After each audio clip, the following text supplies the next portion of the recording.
Hai, salam sejahtera. Bertemu lagi dalam bab pola dan jujukan. Ini siri video yang ketiga. Itu kita sambung di contoh ke-10, 11 dan seterusnya. Cikgu bincang. Jom cuba 1.3. Saya harap kamu dah buat, dah cuba. Lepas tu kita kamu hanya semak lah. Okay. So, nyatakan sebutan kelima bagi jujukan nombor berikut. Kita sudah ada 3 nombor yang diberi. So, kalau kita tengok dari 2 ke 10, kita sendiri nampak perlu tambah 8. Tambah 8. Dia mau sebutan kelima. Kalau kita cari secara manual, so kita tambah lagi. Ini sebutan pertama, sebutan pertama, sebutan kedua, sebutan ketiga, sebutan yang keempat, ataupun dalam bahasa kita lah nombor yang keempat, urutan yang keempat. Tambah 8, 26, tambah lagi 8, 34. Tekan kalkulator pun boleh lah, takut salah. Tekan kalkulator lah. 2 tambah 8, kamu akan dapat sebutan kedua. Tambah lagi 8, kamu akan sebutan ketiga. Tambah lagi 8, kamu akan dapat sebutan keempat. Tambah lagi 8, sebutan yang kelima. So, sebutan kelima ialah 34. Okay, itu cara manually dapat. Lepas tu diberi tunjuk nombor 65. Tentukan nombor 40 ialah sebutan yang keberapa dalam jujukan itu. So, kita tengok nombor ini, dia berkurang. Berkurang. Macam mana nak tahu berkurang? Tolaklah 65, tolak 60. So, berkurang sebanyak 5. So, kita tolak. Mula 65, tolak 5, 60, tolak 5, 20. Dan sehingga dapat 40. So, kiralah 65 ini di sebutan pertama dan 40 itu merupakan sebutan yang ke-6. So, habis untuk 10 kita pergi latihan 1.3. Tentukan pola jujukan nombor yang menggunakan perkataan. Tentukan pola jujukan nombor menggunakan perkataan. Nah, ini saya sudah bincang dalam video sebelum ini. So, cuma bincang lagi latihan ini. So, kalau kita tengok nombor ini 4, 12, 36, 1082, 324. Ini memang bukan tambah dan bukan tolak. Tolak memang bukan, nombor itu makin besar. Bahagi pun bukan sebab nombor itu makin besar. So, kita boleh suspek dia darab je lah. Kalau kita tengok 12 bahagi 4, 3. So, maksudnya dari 4 menjadi 12 darab 3. Kalau tak percaya kita cuba. Cuba kita darab 3 dapat tak 36. Darab lagi 3. 36 darab lagi 3 kita dapat 108. Darab lagi 3 kita dapat 324. So, pola nombor ini dengan perkataan adalah kita mendarabkan nombor sebelumnya dengan 3. Okey. Mendarab dengan 3. Okay, bagaimana pula dengan ini? Kalau kita perhatikan soalan B ini, dia mengecil. Dan dia mengecil tidak sekata. So, kalau kita tolak 256 tolak 128, kita dapat 128. 128. Kalau kita tolak lagi 128 tolak 64, tak sama. So, maksudnya bukan tolak. Tambah kompon, bukan sebenarnya mengecil. So, kita boleh katakan, cuba kita bahagi 126 bahagi 2. Maksudnya bahagi 2 untuk dapat ini. Dan bahagi 2 untuk dapat nombor yang berikutnya. Okay. Cubalah 128 bahagi 2. Kamu akan dapat nombor berikutnya. Bahagi 2, kamu akan dapat nombor. Betul lah. So, ini bahagi 2. Membahagi nombor sebelumnya dengan 2. Dah? Itu nombor 1. Nombor 2, tentukan pola jujukan nombor dewa menggunakan ungkapan algebra. Ini cikgu pernah bincang di contoh sebelum ini. Di contoh ke-9. Mungkin ini yang menjadi masalah kepada pelajar. So ini pun senang, sangat-sangat senang. Oke, cuma perlu perhatikan sedikit nombor itu.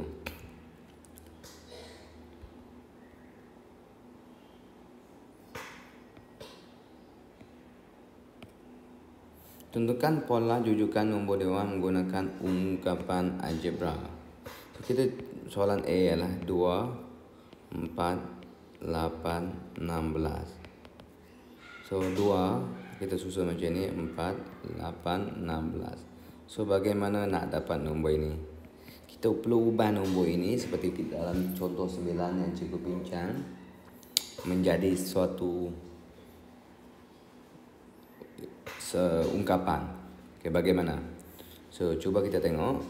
Kita boleh cuba jaya. So kita nampak 2, 4, 6, 8. Cikgu cuba buat dia 2, 2, 2, 2. Ada benda yang berulang. Cuba cikgu cek ini kalau kita kuasa 1, ini kuasa 2, kuasa 3, kuasa 4. Betul tak dapat? Ini maksud cikgu dalam contoh 9. Betul lah, 2 kuasa 1, 2 kuasa 2, 4 kuasa 3, 8 kuasa 4, 16. So, kita mesti tukar nombor ini menjadi sesuatu nombor 11 ini dia sentiasa sama dan satu lagi nanti mesti berurutan. Berurutan maksudnya macam berurutan lah 1, 2, 3, 4. Ini yang kita panggil berurutan. Macam dalam contoh 9. Kalau kamu tengok balik video cikgu sebelum ini di contoh 9. Ini salah satu caranya lah.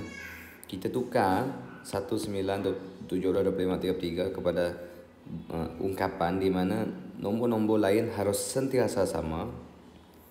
Sama kan? Dan satu daripada nombor di situ dia berurutan 0, 1, 2, 3, 4. Tapi jawapannya tetap sama. 8 tambah 1 tambah 8 ada sifat tetap 1. 1 tambah 8 ada sifat tetap 9. Cuma ungkapannya kita ungkapkan dalam nombor yang mempunyai ciri yang cikgu sebut tadi lah. So maka kalau kita nak ungkapkan ini dalam ungkapan algebra, jawapannya ialah 2 kuasa N dengan syarat N ialah 1, 2, 3. Itu A. B pula. B kita tengok 5, 8, 11, 14. Kita semak. Kita cubalah. Cuba jaya. Kita tengok nombor ini. Kalau cikgu buat dia jadi, cikgu tukar dulu 4 tambah 1.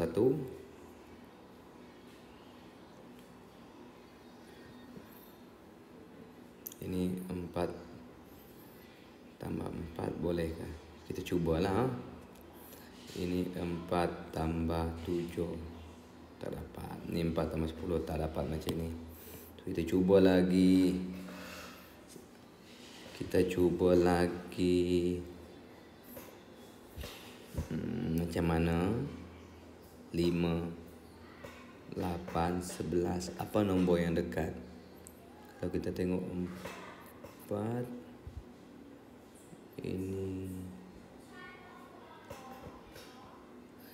Ini dia masih cuba jaya.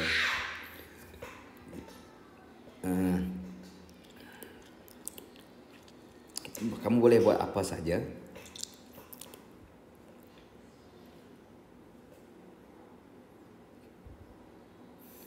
Sekarang adalah usaha cikgu nak fikir bagaimana nombor ini ditulis dalam ungkapan yang patternnya sama sampai ke bawah, bentuk dia.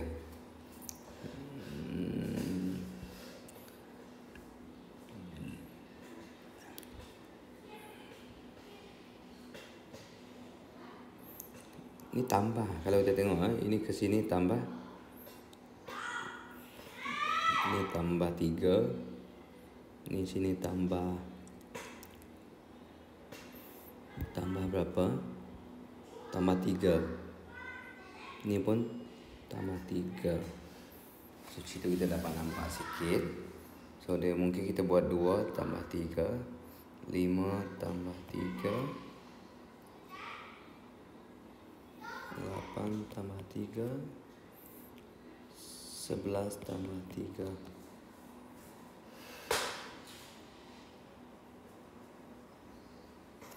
Ataupun maksudnya dia adalah 3 darab 2 tolak 1. Cuba tengok 6 kan. 3 darab 3 tolak 1, 3 darab 4 tolak 1, 3 darab 5 tolak 1.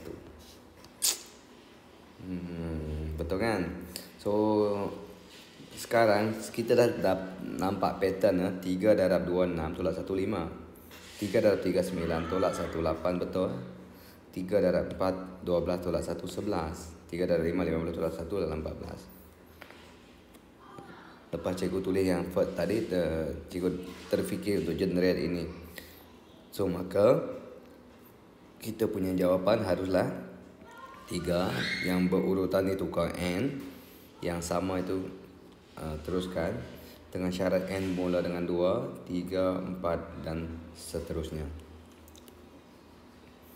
Kamu cuba aja ya, mungkin kamu akan kadang-kadang jumpa different bentuk lah. Okey, kita teruskan. Sebenarnya tadi hints dia adalah ini dalam gandan 3, di belakang gandan 3. Kalau kita tengok gandan 3, kita ada 3, 6, 9, 12, 15. Setiap nombor ini di belakang gandan 3. Di belakang ini, di belakang ini, di belakang ini, di belakang ini. Okey, kita teruskan dengan contoh berikutnya. Ini cikgu dah suruh buat, cuba pagi tadi lah. Okey, C. Soalan C ialah 3, 6, 9, 12. Oh, ini senang.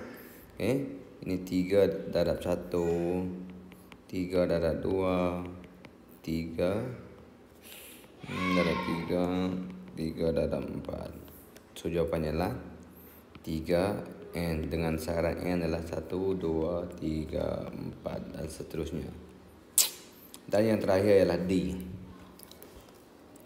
D ialah 3, 1, negatif 1, negatif 3. Ini leceh sikit lah. Kalau kita tengok,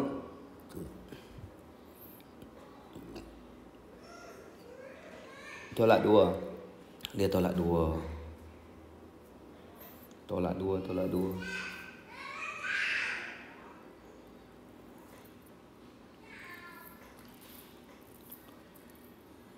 Tolak 2.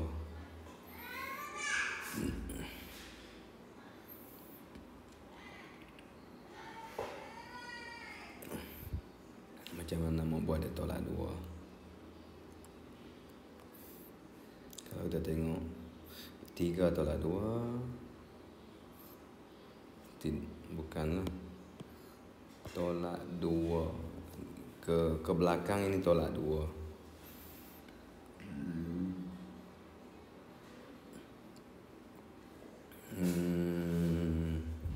Beza mereka ni 2. Ini kini 2, 2, 2. So macam mana nak tulis ini dalam ungkapan algebra?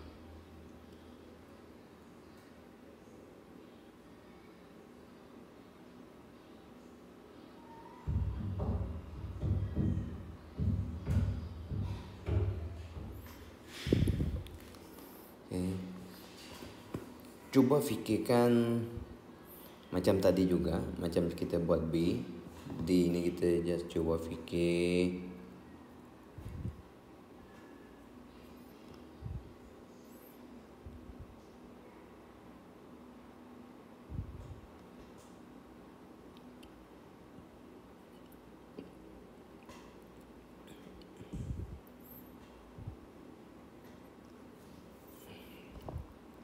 Cuba fikir.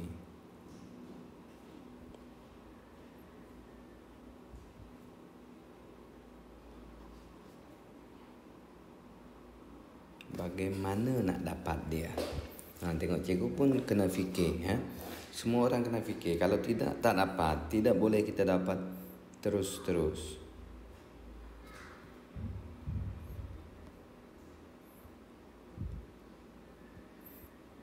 tadi? Ini. Macam mana nak tukar ini dalam bentuk? Kita cuba saja. Tiga, sebab dia tolak 2. Dia mesti tolak 2. 3 tolak 2, 3. Kalau kita nampak ini ke sini tolak 2 apa? 2. Okey. Tolak 2, dia jadi 1 tak boleh. Cuba cikgu darab sifar. Dia tetap 3. Boleh tak di sini kita boleh mesti sama, tapi ini 1. Ini masih 2, tapi ini boleh berubah. Darab 3. Betul, dapat. Maksudnya yang cikgu nak highlight balik adalah ini dalam ungkapan kita itu mesti ada benda yang berulang. Ini berulang sama aja. Ini sama sahaja, dan kita cuma benarkan satu saja benda yang berurutan. Ini ada 1, 2, 3, 4. Okey, so jawapannya ialah 3 tolak 2 yang berurutan tukar jadi n dengan syarat n ialah 1. Bukan 1, mula dengan sifar 1, 2, 3 dan seterusnya. Okey, ini soalan nombor 2. Nombor 3. Oh, ini senang. Sebutan ke-7 bagi setiap jujukan. So ini kamu boleh buat cuba jaya. Kalau kamu sudah tukar kepada algebra memang senang. Okey, kalau kita tengok ini negatif 3 jadi 5 jadi 13. Cikgu nampak dia macam tambah 8. Tambah 8. 5 kan tambah 8 lagi 13. So lepas tu tambah 8 lagi. Tambah 8 kamu dapat 21. Tambah 8 kamu dapat 29. Sini 1, 2, 3, 4, 5. Yang ke-6 tambah lagi 8, 37. Yang ke-7 ialah tambah lagi 8, 45. 45 lah jawapan dia. Okey, untuk soalan ini kita ada dapat 4. Lepas tu kita dapat 5.5. Kita dapat 7. Nampak dah? Tambah kan? 4 tambah 1.5 dapatlah 5.5. Tambah 1.5 dapatlah 7. Tambah 1.5 dia dapat 8.5. 8.5. Ini ke-4. Tambah lagi 1.5 kita dapat 10. Ini pertama, kedua, ketiga, keempat, kelima, ke-6. Tambah lagi 1.5. Kita dapat yang ke-6. Dan yang ke-7 yang soalan mahu adalah tambah lagi 1.5. 13. Senang sangat ni. Ini nampak macam tolak juga. Cuba kita negatif 4.3 tolak negatif 3.7. Jadi 0.6 bezanya. Cuba kita buat 0. Negatif 3.7 tolak 0.6. Kan dapat 4.3. So ke sini tolak 0.6. Kita cari yang keempat. Tolak lagi 0.6. Salah. 0.6. Kita dapat 4.9. Tolak lagi 0.6. Kita dapat 5.5. Tolak lagi 0.6. Kita dapat 6.1. Tolak lagi 0.6. Kita dapat 6.7. 1, 2, 3, 4, 5, 6. Yang terakhir tolak lagi. Kita dapat negatif 7.3. Ini jawapan yang kita mahu. Yang ke-7. Sebutan yang ke-7. Ke-11. Ke-7 dan ke-11. Yang ke-11 kamu buat lagi lah. Sambung saja. Continue. Okey. Dan jadual yang terakhir, soalan terakhir untuk PDPR hari ini. Kamu boleh semak. Jadual menunjukkan ke jadual perjalanan 5 buah bas dari Kuala Lumpur ke Pulau Berdasarkan jadual di atas. Jawab soalan berikut. Hitung selang masa bertolak bas. 30 minit lah. Kan? Pada pukul berapakah bas I akan bertolak? Ini form 9.30. Ini akan pukul 10. Pada pukul berapakah bas I akan sampai di Pulau Pinang jika perjalanan mengambil 5 jam? Bas I 5 jam. Kalau tak pandai buat macam ni, pukul 10, 11, 12, 1, 2, 3, 4. 1 jam, 2 jam, 3 jam. Pukul 3 lah. Jam 3 petang. Okey. Kalau tak faham, cikgu laju sangat, kamu replay balik lah. Replay, pause, play, pause. Okey. Selamat mencuba.